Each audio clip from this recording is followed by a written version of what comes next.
Hey, stop scrolling for a second. What I'm about to tell you actually happened to someone I know.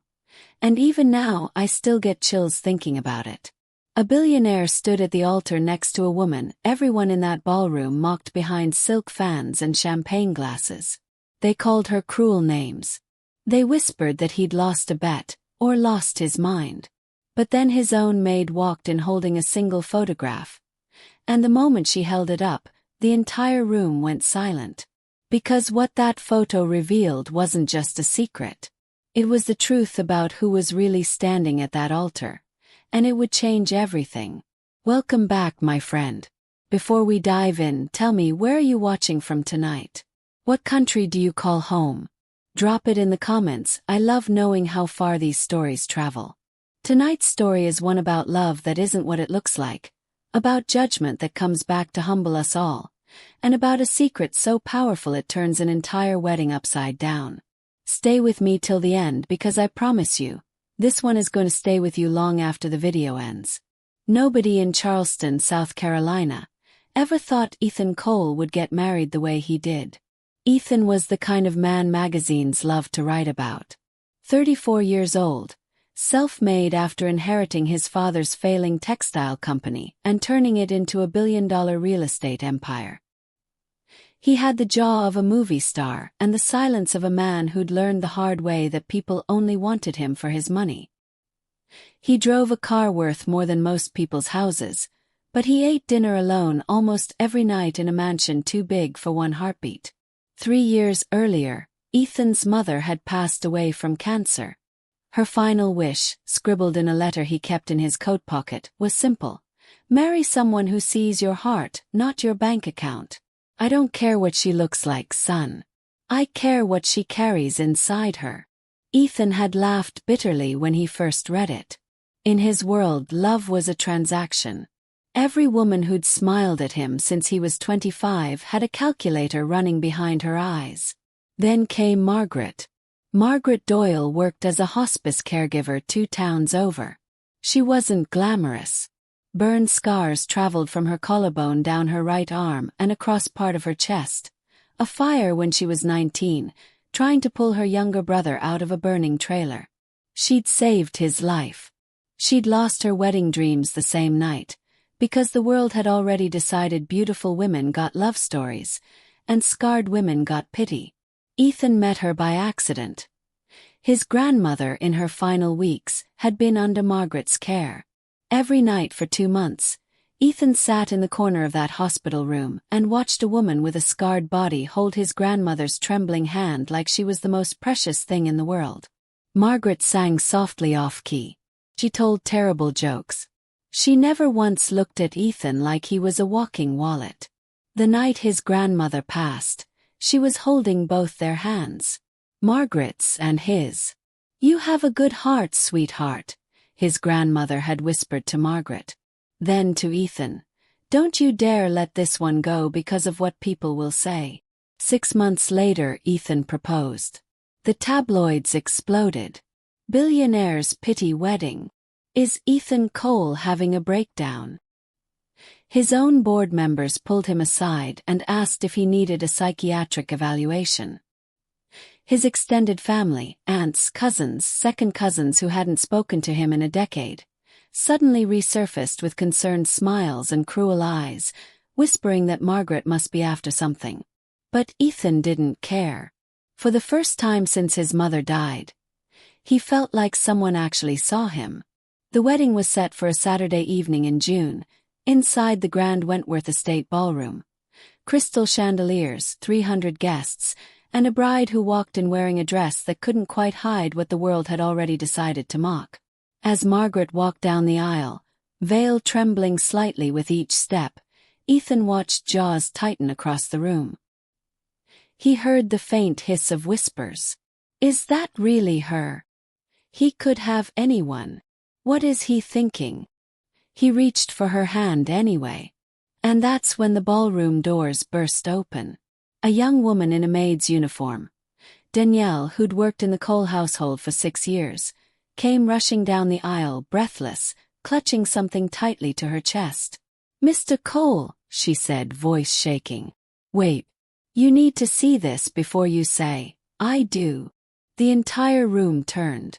Ethan's jaw tightened. Danielle, this isn't the time. It's exactly the time, she said, eyes wet with tears. She held up a photograph with a trembling hand. You need to know who she really is. Before it's too late. Gasps rippled through the crowd. Margaret's face went pale beneath her veil. Nobody in that ballroom, not Ethan, not the 300 guests, not even Margaret herself, was prepared for what Danielle was about to reveal. The photograph in Danielle's hand showed a young woman, maybe 22, laughing on a beach somewhere, sun-kissed and radiant, her arm wrapped around a little boy no older than 5. For a moment, confusion swept the room. It wasn't a photo of Margaret in her prime, glamorous before the fire. It was something else entirely. Who is that? Ethan asked, his voice low, unsteady. Danielle's hands shook as she held the photo higher. That's Margaret. Years ago. Before the accident. Before, she swallowed hard. Before my brother's accident. The room fell dead silent. Your brother, Ethan repeated. Danielle nodded, tears streaking down her face. Mr. Cole, I never told you this because I was ashamed. 8 years ago, my little brother Caleb was trapped in a trailer fire. Our mother had passed out from carbon monoxide. I was 17, working 2 jobs, and I wasn't home. Her voice cracked. A stranger ran into that fire.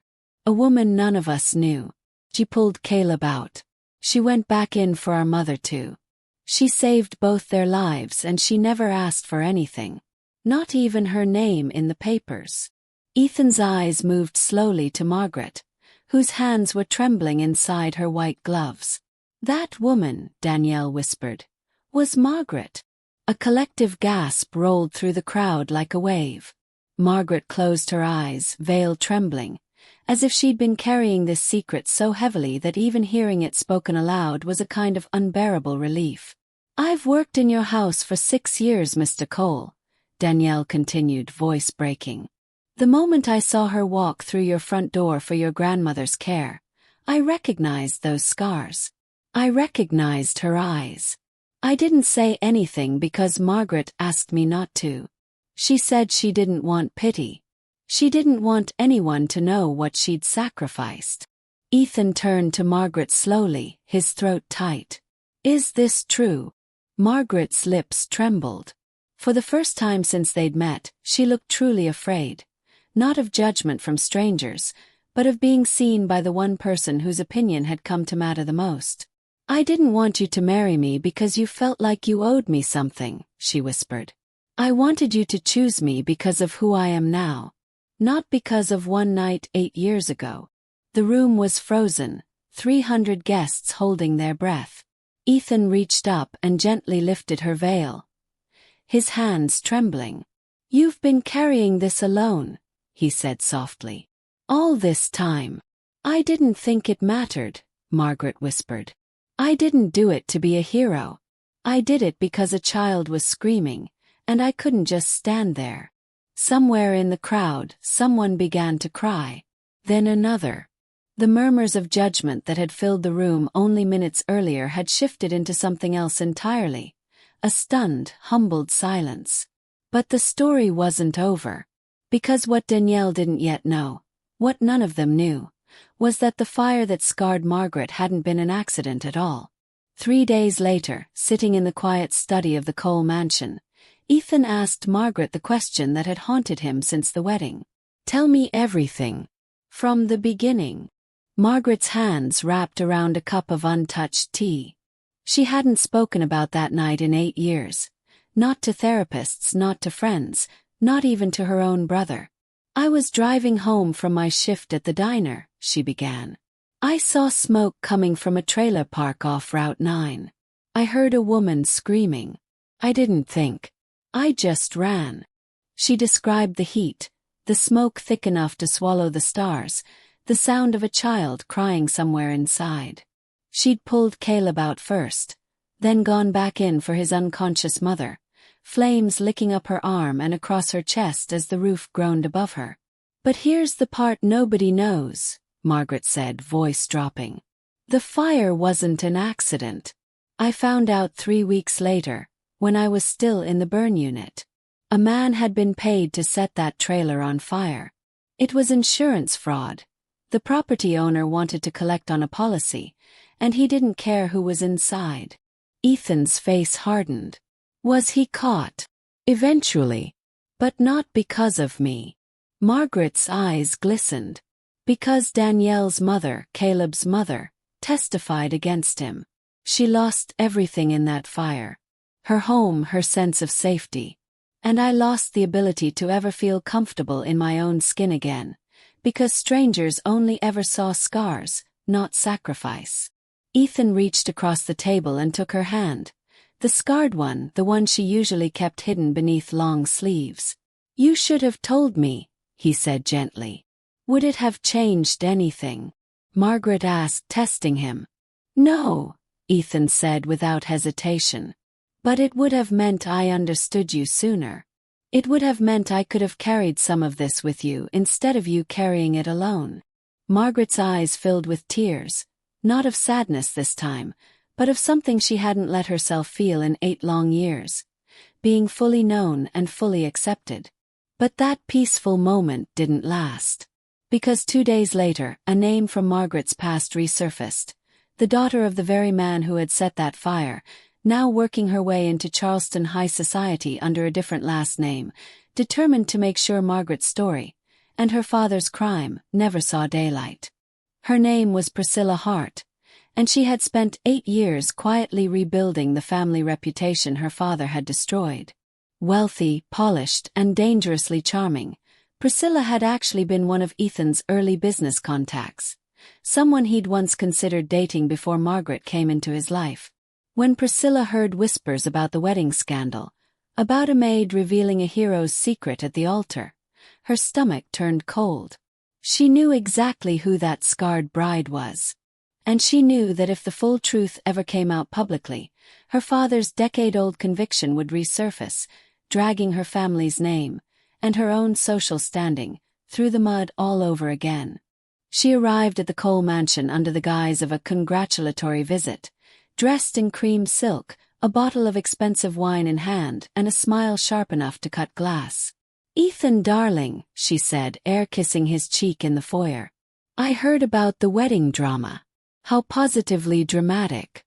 You must be exhausted." Margaret, standing quietly nearby, felt an immediate chill run down her spine. She recognized something in Priscilla's eyes. Not recognition exactly, but the practiced calm of someone hiding something dangerous behind good manners. Over dinner, Priscilla steered the conversation carefully, probing for details about the fire, about Margaret's past, about how much Ethan actually knew. When she excused herself to the powder room, Margaret quietly followed. "I know who you are," Margaret said the moment they were alone. "You're Marcus Hart's daughter." Priscilla's composed mask cracked for just a second before sliding back into place. "I don't know what you're talking about. You changed your last name to Hart from Whitfield after your father went to prison for arson," Margaret said steadily, though her hands trembled. "I still have nightmares about that fire. I think I have the right to know why you're suddenly so interested in my husband." Priscilla's eyes turned cold. "Careful, sweetheart. You have no proof of anything. And even if you did, who do you think this town will believe? A scarred hospice worker with a sob story, or someone with an actual name in this city?" "I don't need this town to believe me," Margaret said quietly. "I just need my husband to." That night, Margaret told Ethan everything, including her suspicion that Priscilla wasn't just an old business contact resurfacing out of curiosity, but someone actively trying to bury the truth before it could hurt her family's reputation again. Ethan's jaw tightened with a fury Margaret had never seen in him before. "She's not getting anywhere near us again," he said. But Priscilla wasn't finished. Within a week, an anonymous tip landed in the inbox of a local gossip columnist. A fabricated story painting Margaret as a manipulative gold digger who had staged her hero narrative for sympathy, timed perfectly to trap a grieving billionaire into marriage. The headline hit the papers the very next morning.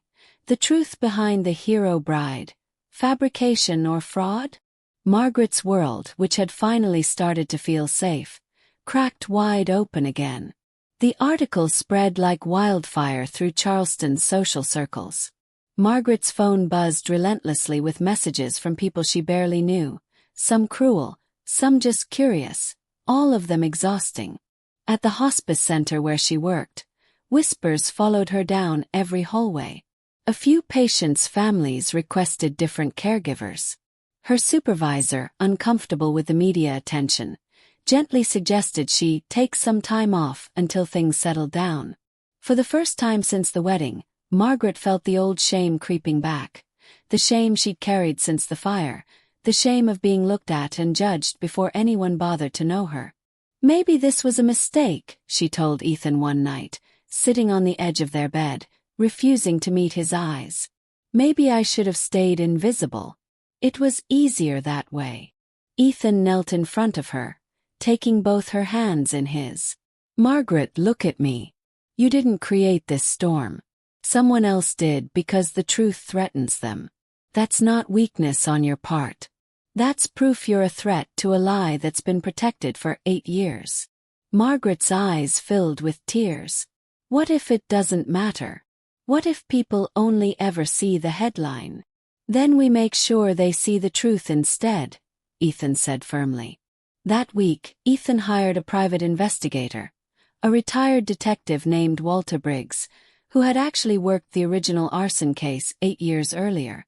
Walter still had boxes of old case files in storage, untouched since Marcus Hart's conviction, including something the court case had never fully explored. Financial records linking Marcus Hart's insurance fraud scheme to a silent business partner who had never been charged.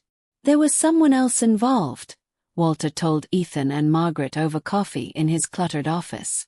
Someone who provided the capital, cleaned up loose ends, made sure certain witnesses stayed quiet. We never proved it back then. But I always suspected it was someone close to the family. Margaret's breath caught. Priscilla. Walter shook his head slowly. Not quite. Someone even closer. He slid a photograph across the table. An old family portrait from a decade earlier.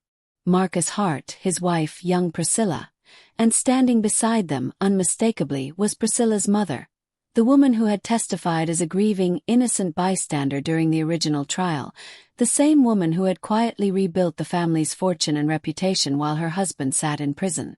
Her mother wasn't a bystander, Walter said grimly. She was the architect. The revelation hit like a thunderclap. Priscilla's mother, Eleanor Hart, had orchestrated the entire insurance fraud scheme 8 years earlier, using her husband as the fall guy while she secured the family's financial future through the very fire that nearly killed Margaret, Caleb, and their mother. And now, with Priscilla desperately trying to protect the family name in Charleston high society, it became clear the recent smear campaign against Margaret wasn't just Priscilla acting alone. It was orchestrated, calculated, and deeply personal. Walter continued digging, uncovering bank transfers, shell companies, and a decade-old paper trail Eleanor Hart had believed was buried forever. But proving it publicly, in a way that would actually clear Margaret's name and expose the truth, would require something braver than paperwork. It would require Margaret to speak publicly, for the first time in 8 years. The idea terrified her. I've spent 8 years hiding these scars, she told Ethan one evening, staring at her reflection in their bedroom mirror, tracing the marks along her collarbone. Now you're asking me to stand in front of cameras and relive the worst night of my life? I'm not asking you to do anything, Ethan said gently, standing behind her in the mirror's reflection. I'm telling you that you don't have to hide anymore, not because of what happened to you, but because of who you chose to become despite it. Margaret turned to face him, tears in her eyes. What if they still don't believe me? Then we'll have told the truth anyway, Ethan said. And the truth outlives every lie eventually. 3 days later, Margaret agreed to sit down for a televised interview, not to defend herself, but to finally tell her story fully on her own terms, for the first time since the fire. The interview aired on a Thursday evening. Margaret sat calmly, hands folded, sleeves rolled up instead of hidden, scars visible, unguarded, unapologetic. "I didn't run into that fire to be a hero," she told the interviewer, voice steady despite the tremble in her hands. "I ran in because a little boy was screaming and nobody else was moving. I've spent 8 years being ashamed of how I look because of that night. I'm done being ashamed of saving 2 lives." She paused, looking directly into the camera. "And to whoever set that fire, and to whoever helped cover it up, I forgive you. Not because what you did was right, but because I refuse to carry your guilt on top of my own scars for one more day." By the next morning, the interview had been viewed over 4 million times. Sympathy, real, overwhelming sympathy, flooded in from across the country. And buried within that wave of public attention, Walter's evidence finally reached the hands of investigative journalists eager to reopen a decade-old case. Eleanor Hart's carefully constructed world began collapsing within days. Journalists who once printed flattering profiles about her philanthropic galas now dug through old financial records with fresh eyes.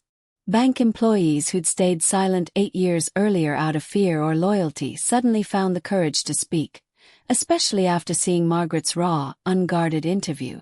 Priscilla, cornered by the sudden media attention, showed up unannounced at the Cole mansion late one evening, mascara streaked down her face, her earlier composure completely gone. "You have no idea what you've done," she said, voice shaking as Ethan opened the door. "My mother is going to lose everything. I'm going to lose everything." "Your mother should have thought about that 8 years ago," Ethan said evenly, "before she let an innocent man take the fall for her crime, and let 2 children nearly die in a fire she orchestrated." Priscilla's face crumpled. "I didn't know," she whispered. "I swear I didn't know the full truth until recently either. I just knew my father was in prison and my mother told me to protect the family name no matter what. I didn't know she was the one who—" Her voice broke off into sobs. Margaret, standing quietly behind Ethan, felt an unexpected wave of something she hadn't anticipated. Not anger but pity. "Priscilla," Margaret said softly, stepping forward. "I'm not asking you to pay for your mother's sins. But you have a choice right now that your father-mother never gave me or my family. You can tell the truth." Priscilla looked up, tear-streaked and trembling. "If I testify against my own mother, I lose everything. My friends, my reputation, everything I've spent 8 years rebuilding.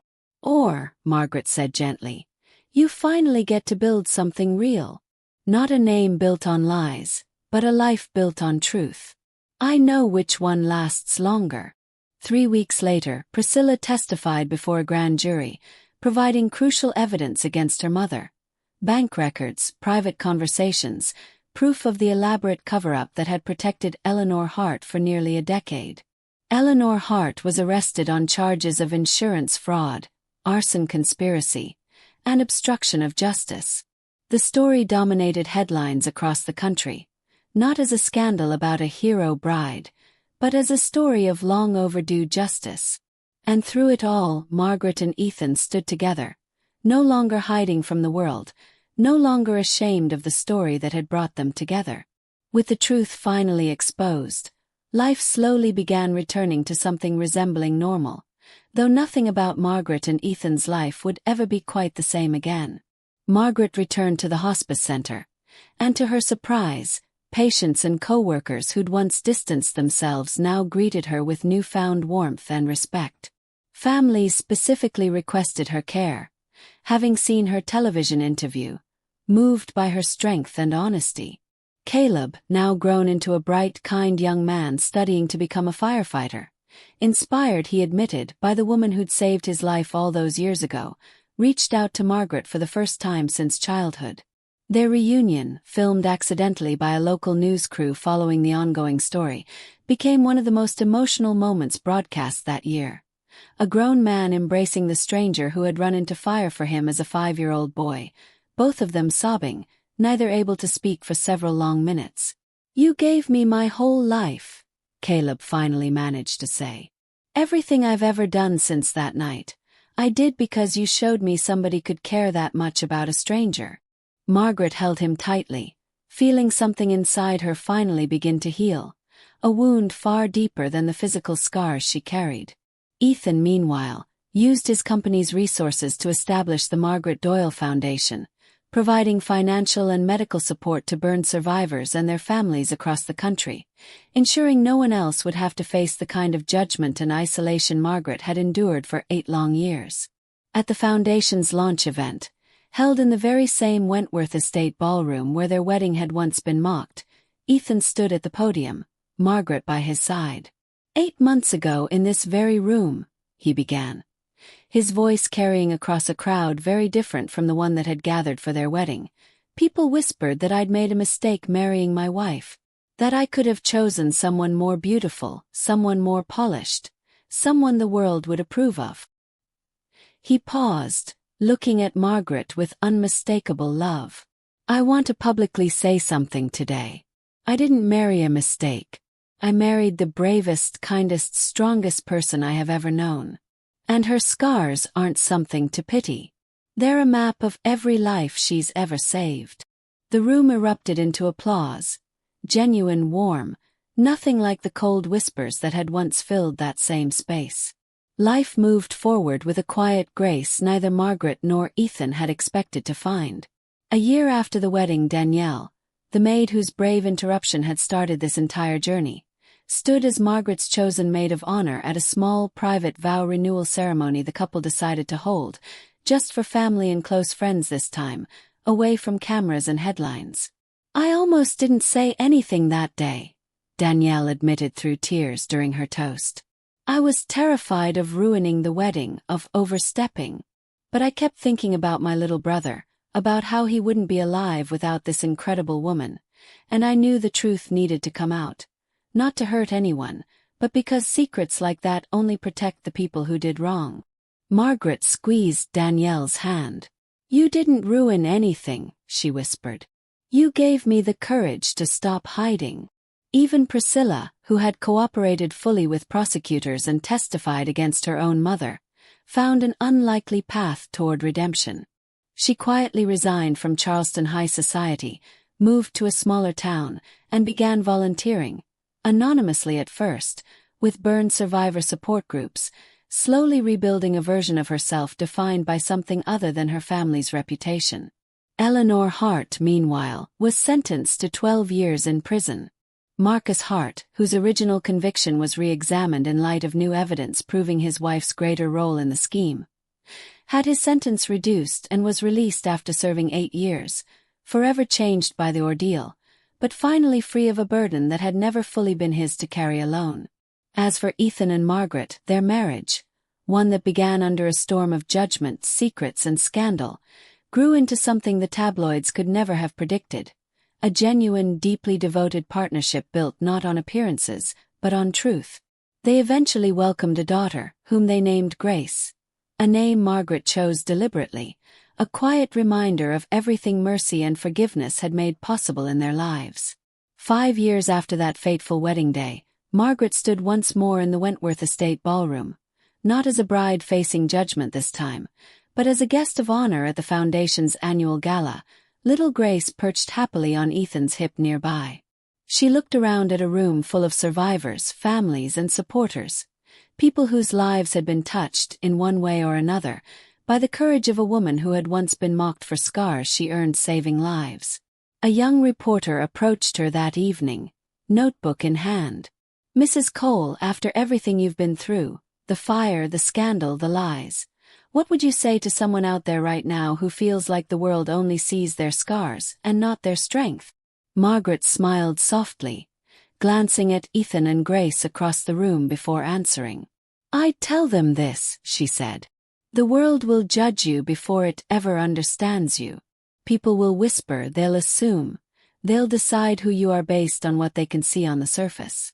But scars, whether they're on your skin or hidden in your heart, aren't proof of weakness. They're proof you survived something that could have destroyed you. They're proof you loved someone enough to run toward danger instead of away from it. She paused, eyes glistening. Don't let anyone convince you that your story is something to hide. Your story, exactly as it is, scars and all, might be the very thing that saves someone else one day.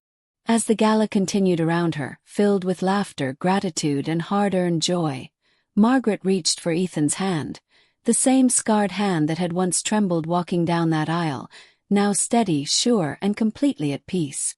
Because sometimes, the very things the world teaches us to hide are exactly what make us unforgettable. And that, my friend, is the story of the billionaire, the ugliest bride, and the photograph that changed absolutely everything. If this story moved you tonight, if it reminded you that real beauty is never about what the world sees on the surface, please hit that like button, subscribe if you're new here, and share this story with someone who needs to hear it today. Thank you for staying with me until the very end. I'll see you in the next story.